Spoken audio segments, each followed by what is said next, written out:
مکہ سے مدینہ جاتے ہوئے ایک پورا گروپ جو کہ بس میں تھا،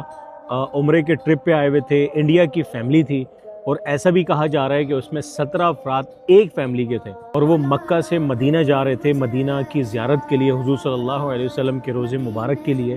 اور راستے میں کسی ٹینکر کے ساتھ، آئل ٹینکر کہا جاتا ہے، کوئی کہہ رہا ہے ڈیزل ٹینکر تھا، لیکن وہ جو بھی تھا اس کے ساتھ ان کا جو ہے ٹکراؤ ہوا ہے، اور پورے بس میں آگ لگی ہے، اور وہ ٹینکر بھی جو ہے راکھ ہو گیا، اور وہ جو بس میں جو ہمارے زائرین تھے جو عمرے کے لیے حاجی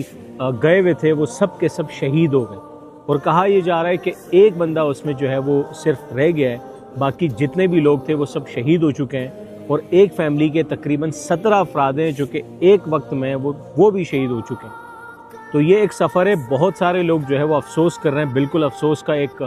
واقعہ ہے، ایک ثانیہ ہے کہ جو عمرے کے لیے گئے تھے وہ شہید ہوئے، لیکن دوسری جانب اگر اسلامک پوائنٹ آف ویو سے دیکھیں تو سب کے سب جو ہے وہ اللہ کے راستے میں تھے، اور جو اللہ کے راستے میں، اور خاص طور پہ ایسی جگہوں پہ یعنی مکہ اور مدینہ کی سرزمین پہ اگر آپ کی جان چلی جاتی ہے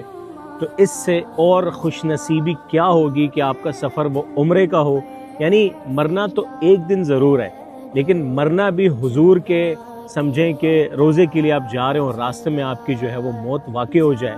وہ واقعہ وہ سمجھیں کہ لمحہ کچھ بھی ہو، پوری زندگی انسان کہیں بھی گزارے، لیکن جب موت مکہ یا مدینہ کی سرزمین پر آئے تو اس سے بڑی خوش نصیبی اور کیا ہوگی۔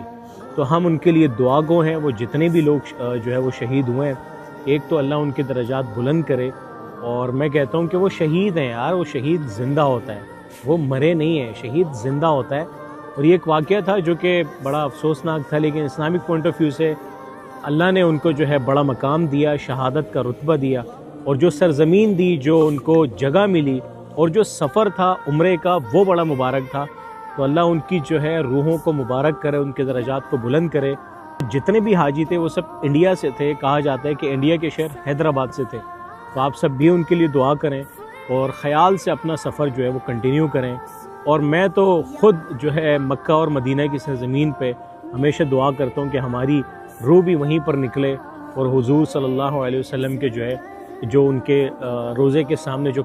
سمجھیں قبرستان ہے جنت البقیع، اللہ ہمیں وہاں نصیب کرے۔ تو میں آپ سے بھی کہوں گا کہ ان کے لیے بھی دعا کریں، اور اللہ ان کی جو ہے مغفرت کرے سب کی، اور ان کے درجات کو بلند کرے۔